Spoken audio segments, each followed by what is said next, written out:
Muy buenas tardes a todo el público que está con nosotros aquí. Muy buenas tardes a ustedes que nos acompañan desde Lima y desde Barcelona, si no me equivoco. Tenemos el gran placer tener con nosotros grandes personajes de la cultura, de la literatura, de la filosofía peruana. Está con nosotros Federico Camino, filósofo. Buenas tardes. Buenas tardes. Y el escritor Santiago Roncagliollo. Buenas tardes. Buenas tardes. ¿Desde cuándo están escuchando? Porque hemos dicho cosas que espero que no hayan escuchado. Sí, hemos escuchado todo, ¿eh? Maldita sea. Bueno, no se hemos dicho preocupen, no nada vamos a impropio. decir nada a nadie, ¿eh? No se preocupen. Vale. Sí, esto que quede entre nosotros. Federico Camino forma parte del grupo de los más importantes filósofos peruanos contemporáneos vinculados a la tradición de la fenomenología y la hermenéutica.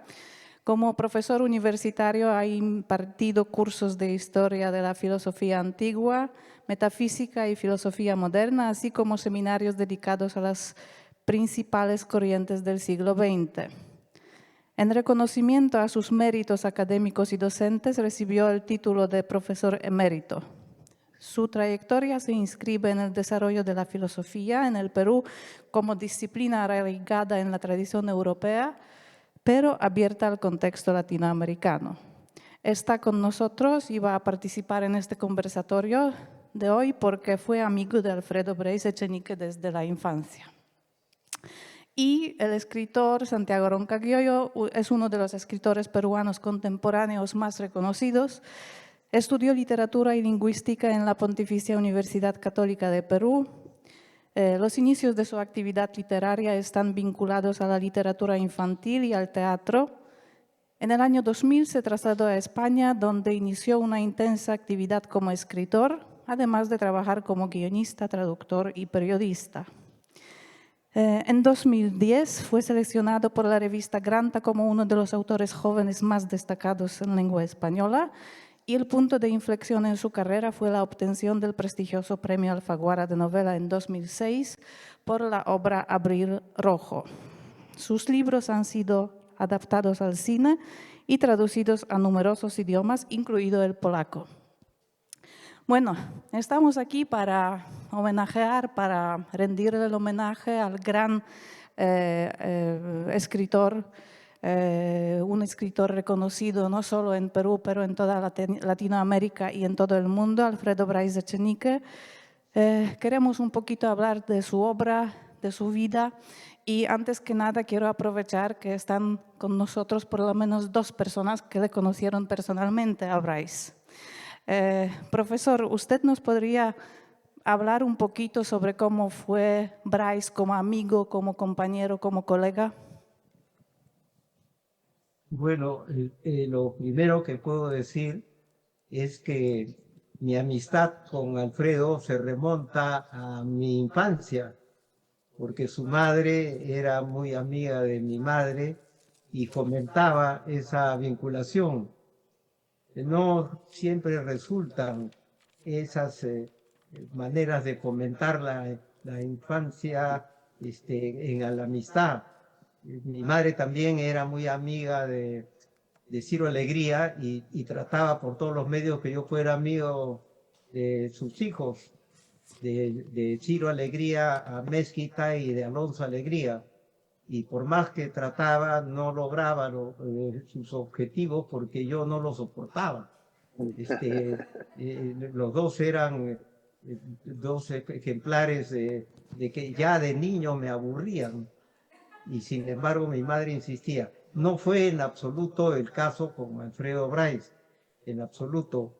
Mi amistad con Alfredo se prolongó además porque estuvimos en el colegio juntos, pero cuando yo era chico, Alfredo iba a mis cumpleaños y yo iba a los suyos, y recuerdo en especial los veranos en que íbamos a la punta, porque un abuelo de Alfredo tenía una casa a media cuadra del Malecón Figueredo, y era muy agradable estar en la punta, excepto cuando se veía uno obligado a meterse al mar, porque el mar era un mar polar, era un agua gélida, espantosa. Yo trataba por todos los medios de evitar ese penoso trance, pero Elena, la amiga, la hermana perdón, la madre de Alfredo y amiga de mi madre, no me dejaba evitar las aguas heladas de la punta, y generalmente veía que yo me sometiera a esa tortura. Fuera de esos incidentes, tengo un gratísimo recuerdo de la punta. Y en el colegio, Alfredo era un alumno excepcional en el sentido de que era tan mentiroso como nosotros, como cualquiera. Con la diferencia estaba en que nosotros mentíamos para salir de problemas, y Alfredo Bryce mentía para meterse en problemas.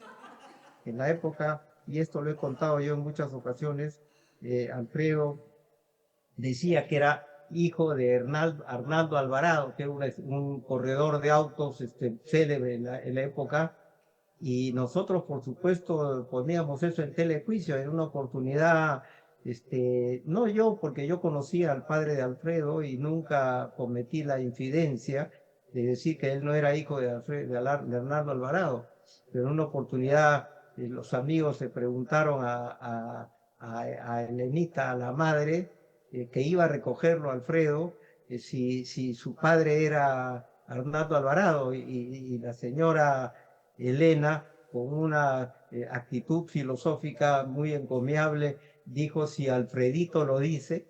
Y eso ya fue definitivo. A partir de ese momento, Alfredo para todos fue el hijo de Arnaldo Alvarado, o sea, el hijo de una estrella del momento. Este, Tengo muchísimas anécdotas sobre Alfredo. Mi amistad con él se consolidó en París, porque él llegó a París en el año 1964. Yo había llegado a París en el año 1961, pero no quiero acaparar el micro, y más bien pues, seguir ulteriormente contando algunos aspectos de mi amistad, mi relación entrañable con Alfredo Bryce. Bueno, gracias. Y Santiago, usted también le conoció a Bryce Echenique personalmente. ¿Nos podía contar esa experiencia suya? Bueno, fue justo al revés que la de Federico. Federico lo conoció de niño y lo vio hacerse un gran escritor. Yo leí al gran escritor y luego lo conocí. Federico ha contado la anécdota de Arnaldo Alvarado, y yo leí esa anécdota en una de las últimas novelas de Bryce, en La esposa del rey de las curvas, que es precisamente una novela asociada a la imagen de Arnaldo Alvarado. Y eso muestra un poco cómo para Bryce, entre la ficción y la realidad no había una frontera clara. Todo lo que aparecía en sus libros podía haber ocurrido en su vida y viceversa. Todo lo que ocurría en su vida parecía sacado de un libro de él, de un personaje de él, ¿no? Cuando yo lo conocí en Barcelona ya, había ganado el Premio Planeta, estaba aquí con una pareja que a veces hablaba de él como habla una pareja, y a veces hablaba de él como habla la madre de un niño mimado, ¿no? Y entonces, en algún momento yo comenté que yo quería aprender catalán, ya que había venido a vivir a Barcelona. Y Anita dijo: claro, Alfredito, porque lo llamaba Alfredito, Alfredito también intentó aprender catalán, porque Alfredito se adapta, pero lo pusieron en unas clases lejísimos de la casa y tempranito, por la mañana. Ah, no, pues, ellos tienen que adaptarse también. Y esto era un personaje de Bryce, era como Julius, transformado a la vida de Alfredo, y constantemente era un personaje que te fascinaba porque su literatura tenía un gran humor sobre sí mismo, que es algo que apreciamos todos sus lectores. cuando yo lo descubrí en los años 80, 90, que era una época en que todos los escritores se ponían traje y corbata para escribir, ¿no? Eran súper serios, todos consideraban que tenían una misión sagrada y metafísica, y pocos tenían sentido del humor. Y los libros de Alfredo eran maravillosos para gente como yo, porque descubríamos que uno también podía reírse y podía divertirse, podía burlarse de muchas cosas a través de la literatura, que eso era tan eficiente para hablar de la vida como la seriedad y la solemnidad, que de hecho ese humor podía ser más inteligente y más iluminar la realidad en sus contradicciones, en sus aristas, en sus absurdos, con mucha más lucidez que un argumento serio. Y conocerlo a él, conocer todas estas historias, me hizo darme cuenta de que ese humor era que él era como uno de sus personajes y que se reía de sí mismo como uno de sus personajes y que había creado un mundo a su alrededor que era como el mundo de esos personajes, pero que no se sentía, a diferencia de muchísimos escritores, no se sentía superior, nunca se sintió que debiésemos admirarlo. Él quería que lo quisiéramos y lo lograba porque ese humor tan tierno y entrañable hacía que lo quisieras, no hacía que lo reverenciaras.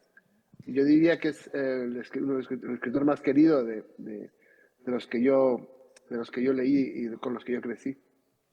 Por cierto, el humor, el sentido de humor de Bryce Echenique es algo que no suele pasar en las obras de muchos otros escritores o escritoras, y es algo que le diferencia a Bryce Echenique. O sea, leyendo cuentos, leyendo novelas, incluso leyendo entrevistas o viendo entrevistas, uno se ríe. O sea, no hay manera de no reírse.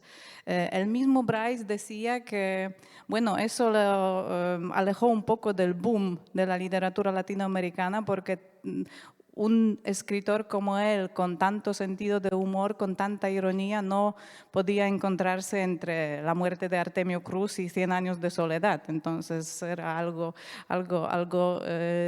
distinto de los escritores de boom. Y por cierto, el sentido de humor que encontramos en el libro de Bryce es como ironía, ¿no? Es como, él mismo decía que es algo muy cervantino de él, una ironía cervantina, una ironía que acompaña al protagonista, al personaje, como Cervantes le acompaña al Quijote. Bryce le acompaña a sus protagonistas, y también eso causa que queremos mucho a personajes de él. Sí, porque el Quijote era él. Sí. En el caso de, o sea, él luchando contra los molinos de viento que frecuentemente eran la vida cotidiana, o frecuentemente eran también los estereotipos políticos, algo que lo distinguió mucho, y esto seguramente Federico lo podrá contar mejor ahora, es que los escritores del boom, pero en general los escritores del siglo XX, yo diría, latinoamericano, pues todos eran blancos, hombres que venían, o todos los que eran famosos eran hombres blancos que vivían en las ciudades y tenían educación universitaria. Y ninguno de ellos tenía mucho, y pretendían representar unas sociedades, aunque pertenecían a una pequeñísima parte de esas sociedades. Alfredo era muy consciente de que pertenecía de lo absurdo que era esperar que ellos representen. Alfredo venía también de ahí. Es más, Alfredo venía de una clase aún más alta que la mayoría de los escritores, de una clase de un apellido inglés, lo cual es muy significativo en el Perú. Y entonces su manera de ser honesto, su manera de no fingirse un prócer de la patria que no se considera capaz de ser y que no quiere ser, es burlarse de sí mismo e indirectamente burlarse de todos los que se creen próceres de la patria. Tiene libros burlándose de los peruanos en la Francia del 68 y de todo este exilio, que muchas veces era un exilio de clase alta que vivía en París. Tiene una frase que me encanta, de gente, de personajes que ven al Perú fracasar y fracasar y fracasar constantemente en sus proyectos políticos y dicen, oye, ¿y por qué no vendemos ese país y nos compramos uno más cerca de París? Y tiene ese humor que en el fondo está hablando de sus propias contradicciones y con eso está siendo mucho más lúcido y mucho más incisivo que muchos autores que sentaban cátedras sobre unos países de los que solo conocían una pequeña parte, ¿no? Federico debe haber vivido esto, de hecho, mucho más cerca que yo.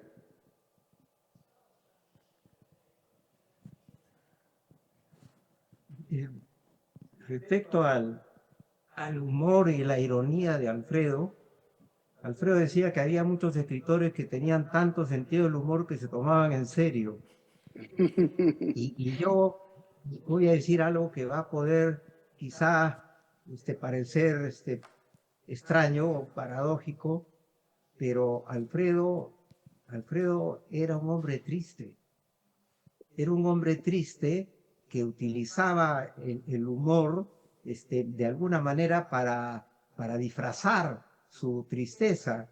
Y el humor de Alfredo era un humor que no solamente se podía leer en sus libros, sino era un humor cotidiano. Tenía expresiones que indudablemente eran expresiones que uno no podía dejar de reír, inclusive si se trataba de aspectos que podíamos llamar extraños. Voy a contar una anécdota. En una oportunidad en París, yo tuve una infección urinaria que no llegaba a la dignidad de una enfermedad venérea. Era una infección vulgar y corriente, y frente a mi casa había un hospital, el Hospital Bichat, y fui, y me recibió un joven que seguramente estaba haciendo sus prácticas y me aplicó un tratamiento que que consistía en ser baños de nitrato de plata. Seguramente le habían dicho que tenía que aplicar 350 bombillas de nitrato de plata para poder acceder al doctorado en medicina, pero ese tratamiento se utilizaba en la época de Balzac. Y como yo no sabía, pensé que era lo último. Y ese tratamiento, que además fue doloroso, y no fue solamente una sola aplicación, fueron varias. Y a la segunda o tercera, yo tuve una hematuria, o sea, un sangrado en la orina. Y decidí ir al hospital universitario y le pasé la voz a Alfredo para que me acompañara, y mientras esperaba que me recibieran, y yendo cada 15 minutos al baño para sentir los sufrimientos más espantosos, en un momento determinado Alfredo me dice: no creas, yo tengo un problema que es un problema muy serio. He ido a ver a varios médicos y ninguno ha dado conmigo. Entonces inmediatamente me preocupé, ¿no? Y le dije: Alfredo, ¿de qué se trata? ¿Qué problemas tienes? Tengo caspa. ¿Cómo? Le dije: caspa. No pude dejar de reírme, por supuesto, estallé en carcajadas, pero me di rápidamente cuenta que era la manera de Alfredo de solidarizarse conmigo. Para él en ese momento la caspa era un problema tan serio como para mí la hematuria. Y la única manera que tenía Alfredo de decirme que él estaba en una situación semejante a la mía era mencionando la caspa. Sentí lo que muchas veces he sentido con Alfredo, y es de que era una persona que emanaba una gran ternura. Era un hombre tierno que estaba siempre a la búsqueda del amor y del cariño, y él más de una vez ha dicho que escribía para que lo quieran más. Y en una oportunidad le dijo a un amigo escritor que si él quería que lo quisieran más, que dejara de escribir. Era su manera de decirle que al final siempre hay una búsqueda por parte de Alfredo del afecto, del cariño. Era un hombre que estaba en permanente búsqueda de la solidaridad y era muy preocupado de sus amigos, las personas que él quería. No voy ahora a contar aquí, ni mucho menos, porque eso está además registrado con pelos y señales, más con pelos que con señales, en la novela La vida exagerada de Martín Romaña. Me refiero a mayo del 68, que lo vivimos juntos en medio de bombas y de piedras llevado por dos mujeres radicales, una que era una norteamericana, que decía Alfredo que el estar con un latinoamericano formaba parte de la beca que tenían estas norteamericanas. El hecho es de que yo estaba en esa época sacando los pies del plato. En realidad nunca he sacado los pies del plato porque nunca los he tenido dentro. El hecho es de que salía con una francesa que era trotskista, radical y que tenía una absoluta convicción de que a punta de adoquines íbamos a cambiar la sociedad francesa. Alfredo ha contado con lujo de detalles, como digo, esos incidentes en París del 68. Otra característica de Alfredo era que era un hombre muy tímido. Una anécdota, y con esto termino, eh, mi madre había ido a visitarnos, iba a estar 3 meses y se quedó 3 años. Eso me hizo acordar lo que un amigo decía, que no hay peor madre que la que uno tiene. Pero en fin, el hecho de que mi madre se quedó con nosotros 3 años y me hizo comprender lo bien que había hecho yo en salir del Perú. El hecho es de que antes de irse me regaló un automóvil Simca 1000, un automóvil muy pequeño, y lo fui a buscar a Alfredo para estrenar el auto y le dije, vámonos a Versalles. Entonces con mi esposa y mi hija nos fuimos los cuatro a Versalles y Alfredo estuvo animadísimo la mitad o más del viaje de ida y de repente se cayó. De repente sentí que algo había sucedido o me pareció que no habló. Estuvimos en Versalles y Alfredo estaba casi mudo. Regresamos y seguía su actitud taciturna. Y cuando llegamos al 8 Rue Amiot, donde vivía Alfredo, se bajó y caminó 3 o 4 pasos y luego regresó y me dijo, voy a citarlo, porque si no lo cito, la anécdota no resulta impactante. Me dijo, discúlpame, te he jodido el cenicero. ¿Cómo? Le digo, sí, quise sacarlo y se ha roto. Oye, le dije a Alfredo, y me di cuenta de que su silencio se debía a que estaba incómodo por haberme supuestamente roto el cenicero. En realidad no había roto nada, el cenicero se sacaba y se sacaba para poder limpiarlo. Entonces en realidad le dije a Alfredo, no has roto nada y así hubieras roto, ¿qué importa? ¿Cuál es la importancia? Otra persona no me hubiera dicho nada, hubiera seguido hablando como si nada y no le hubiera importado. Pero Alfredo no. Alfredo tenía esas actitudes de timidez y de delicadeza, porque al final estaba él convencido de que mi automóvil nuevo lo había ya él estropeado, ¿no? Quedándose con el cenicero en la mano. Así era Alfredo, entrañable, un amigo y para mí absolutamente inolvidable, que va a vivir en el corazón de aquellas personas que lo han querido y en el corazón de los miles de lectores, porque es un escritor que uno no puede leerlo sin quererlo. Me refiero a inclusive a personas que no lo han conocido, que no lo han tratado. Las veces que ha habido presentaciones del libro en Lima y ha estado Alfredo, Alfredo despertaba unos entusiasmos, sobre todo entre las chicas, entre las jóvenes, que eran parecidos a lo que podía despertar un cantante de rock. Era una estrella absoluta. Ese era Alfredo, el Alfredo que yo conocí y el Alfredo que ahora me hace una falta enorme.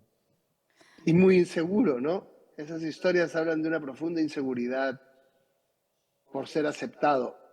Una persona que quería ser aceptado, que quería ser eh, querido, y yo creo que eso también explica su relación con la bebida, ¿no? Que era una manera de acelerar la lengua para ser aún más divertido porque sabía que esto lo hacía querer y que a veces también fue para él dañina, era algo que también lo hacía sufrir. Esa necesidad de ser aceptado también a veces lo lastimaba.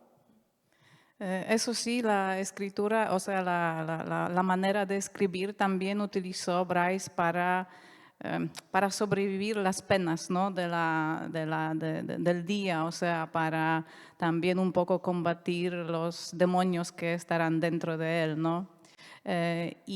Como ustedes han dicho, las personas que no conocían, no podían conocer a Bryce, es mi caso por ejemplo, viendo las películas, viendo las entrevistas, escuchándole a Bryce, le tienen mucho cariño inmediatamente. Yo como soy de Borges, por decir así, soy más bien del equipo de Borges. Racional. Sí. Me acuerdo de una anécdota que escuché durante una entrevista que vi, que Bryce estaba en el hospital justo en el 1986 con algo, tenía algo, no me acuerdo qué, y en este 1986 estaban los médicos hablando delante de él y uno le decía al otro, mira, qué mal el año 1986, ¿no? Porque se murió Borges. Y le dice el otro, sí, sí, pero por si fuera poco se muere también Rulfo, ¿no? Y el tímido Bryce, pobrecito ahí, estaba y decía, bueno, mi tumor es tan grande que capaz de que en 1986 se lleva otro escritor, ¿no? Entonces fue ese estilo de actuar de Bryce, ese estilo de también de contar el mundo, ¿no? Y al principio... A ver, adelante. Estaba pensando que la película que ustedes han visto es muy curiosa porque es una gran señal de lo que era de lo que hace la prosa de Bryce. La película no es graciosa. Es una película muy conmovedora, muy dramática. Plantea muy bien el tema de las clases sociales. Las cosas que pasan son las que pasan en la novela. Pero la novela yo la recordaba como una novela con la que me reí muchísimo todo el tiempo. Y cuando vi la película me di cuenta de que, bueno, si las cosas que cuenta son las mismas, lo que las hace graciosas es la prosa, es como él la cuenta, es como él ve la vida. La misma historia puede ser igual de maravillosa y dramática, pero lo que es único en él es cómo convierte todas esas tristezas, todos sus desastres, todos sus miedos, temores, tumores, enfermedades, manías, depresiones, contradicciones y absurdos en una historia llena de luz, ¿no? Y eso eso es algo único. Sí, desde luego. Y hablamos de la ironía, del humor, pero también otro factor interesante de la prosa de Bryce es la oralidad, que me parece que viene un poquito de eso que nos contó profesor, de esa mentira en la infancia, ¿no? De ese contar cuentos, de ese imaginar los mundos que no existen, pero esa oralidad es también que nos acerca a los y las lectores a la obra de Bryce. Sí, sin duda. Su capacidad de generar imágenes eh, verbales y comparaciones venía de su manera de hablar personalmente, ¿no? Tiene imágenes muy bonitas como que una mujer le gustaba tanto que hasta cuando estaba borracho y veía doble, ella le parecía única. Y estas imágenes completamente que tienen que ver con cómo bueno, con su hábito de conversador y de cómo se iba enamorando de las palabras. Y cuando tú lo veías conversar, empezaba a él a llevarse toda la conversación y a llevarse toda la mesa. Y llegó un momento en que todos lo escuchábamos solo a él, porque su manera de vivir era verbalizando oralmente, y su literatura es un retrato de ese gran conversador que él era. Profesor, ¿quiere añadir algo a esta oralidad de Bryce, a ese tipo de narraciones que nos dejó? Bueno, sin duda, yo todavía me río de algunas cosas que Alfredo me dijo, algunas historias que me contó, porque tenía una gran capacidad de hacer visualizar a partir de la palabra aquello que estaba él en ese momento relatando. Y hay que tener en cuenta de que cuando Alfredo escribe su primer libro de cuentos, El vuelto cerrado, y luego Un mundo para Julius, el humor era un fenómeno que no tenía cabida en la literatura. Inclusive escritores que habían tenido un gran prestigio, como por ejemplo Gabriel Porcela, un ecuatoriano que había escrito 2 o 3 novelas de humor, La Tournée de Dios, hubo alguna vez 11.000 vírgenes, qué sé yo, eran novelas de humor. El caso de Alfredo, no, en el caso de Alfredo la ironía y el humor formaban parte de una especie de horizonte de melancolía. Uno muchas veces con las historias de Alfredo se ríe, pero hay un sentimiento que hace que esa risa sea susceptible de ser matizada. Ahora quiero terminar diciendo de que Alfredo tuvo a lo largo de su vida muchos sufrimientos sentimentales. Se casó en 3 oportunidades. Él decía que cada matrimonio suyo había durado 8 años, que esa era la capacidad que él tenía de poder ser, de alguna manera, soportado por alguien y de soportar a alguien.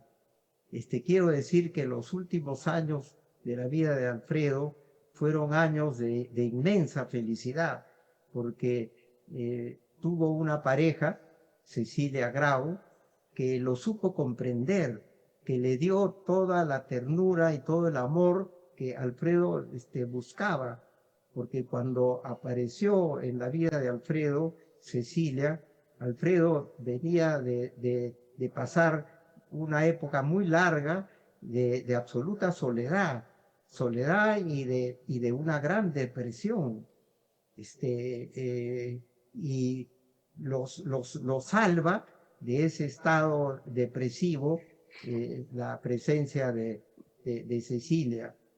Me cabe la felicidad de saber que Alfredo, de alguna manera, puede decirse que murió feliz. Bueno, no sé, tenemos unos cuantos minutos para si alguien de nuestro público quiere preguntar por algo, quiere comentar algo. Por favor, adelante, ustedes tienen la palabra.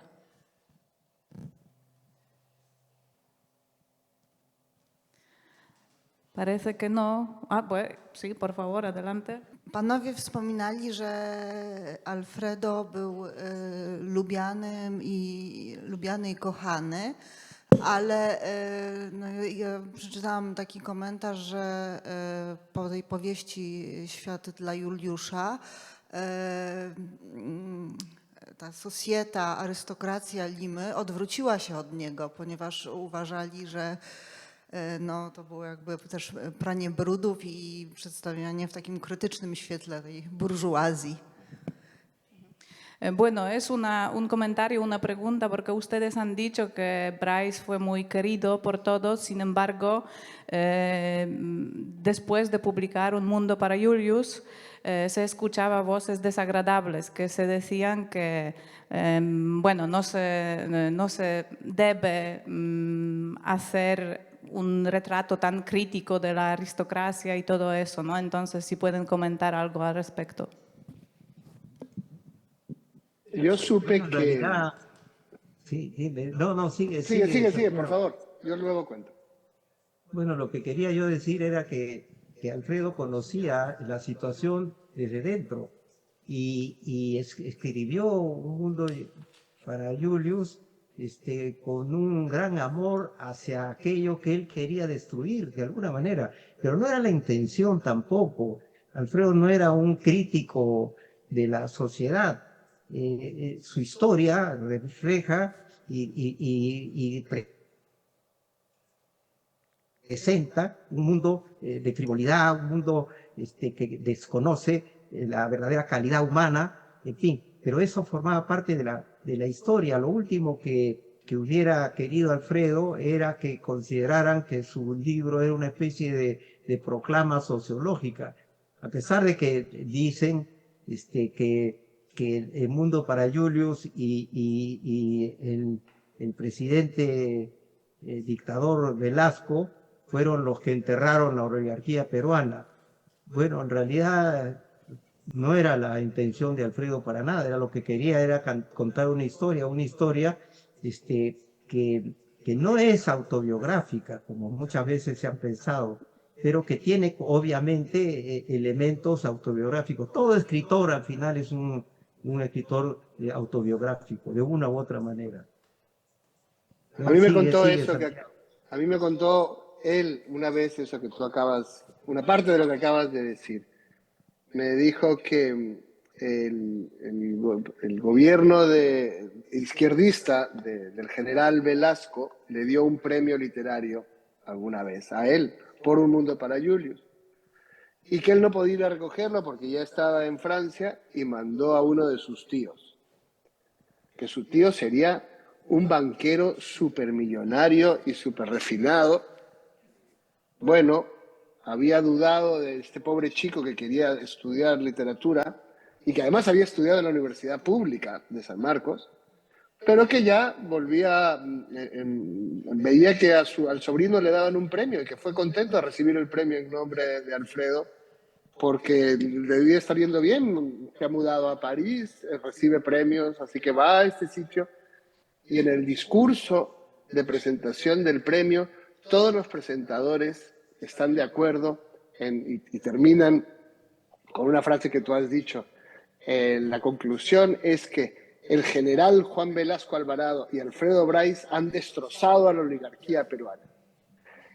Y al tío de Alfredo casi le da un infarto ahí sentado mientras escucha que su sobrino estaba alimentando comunistas por todos lados.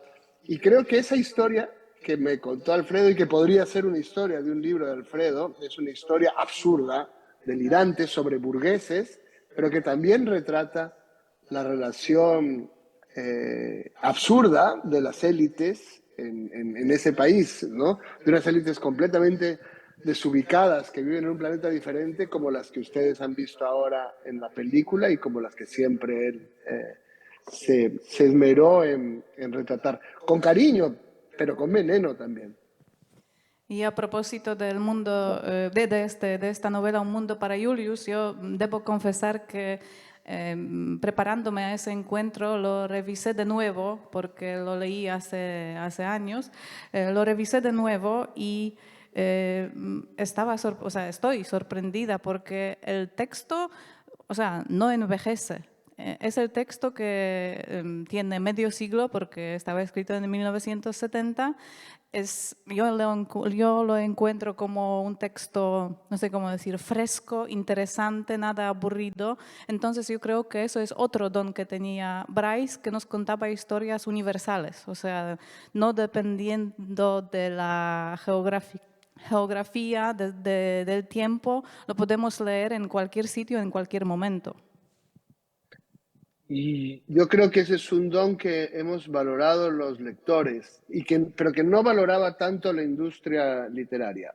Y sobre todo la industria europea, que esperaba otro tipo de latinoamericano, que él no era. Y yo creo que él sufría también en la inseguridad que ha retratado Federico. Sufría por no ser el peruano correcto, por no ser el escritor que mucha gente le decía que tenía que ser. A mí me contó otra historia muy bonita y que también lo grafica mucho, que cuando a Mario Vargas Llosa le dieron el premio más importante de las letras en español, el premio Cervantes, Alfredo Bryce se alegró mucho de que a su amigo Mario le diesen este premio y se compró un traje negro precioso para ir a la premiación del Cervantes, muy elegante, a celebrar con Mario. Y sin embargo, puso su traje en el armario y empezaron a pasar los días y nadie lo invitaba. Y luego empezaron a pasar las semanas y seguían sin invitarlo. Y en un momento pensó que nadie lo iba a invitar y me acuerdo el verbo que usó. Y su traje, él miraba su traje. Todos los días miraba el traje en el armario y veía cómo el traje se iba mayordomizando. Se iba convirtiendo en el traje de un mayordomo. Y un día le dio una depresión, se emborrachó y acabó en el hospital. Y no estuvo tan mal porque mientras estaba en cama en el hospital con el suero, la botella esta invertida de suero que iba a la vena, le dio la impresión de que esa botella era como las botellas de vodka Absolut.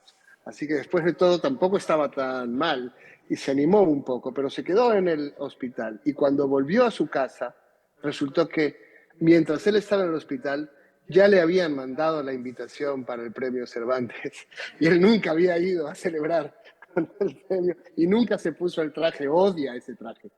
Y esa es como todas sus historias. Otra historia que habla también con humor humor suicida, yo diría yo, de lo que debía ser un latinoamericano, lo que esperaba el cliché de la industria, que fuese un peruano, sus nervios por no serlo, su cariño y su admiración por Mario y a la vez su rabia de no ser Mario. Yo creo que ahora mismo es un escritor que ha dejado un aura de cariño que ningún otro escritor peruano ha dejado y que si lo sintiera, si lo pudiese ver ahora, eso le reduciría muchísimo todas esas ansiedades y todas esas inseguridades. Bueno, hay otra pregunta, un comentario más.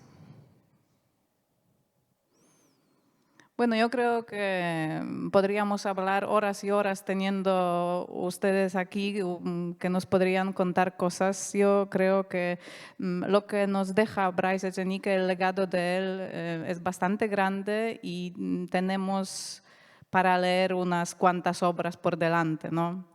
No me queda más que darles las gracias por estar con nosotros, por compartir sus historias con nosotros y ojalá esta reunión, este encuentro nos motive a leer más a Bryce. Estaban contándonos historias el profesor Federico Camino y el escritor Santiago Roncagliolo. Muchas gracias por la conversación. Muchas gracias. Dziękuję.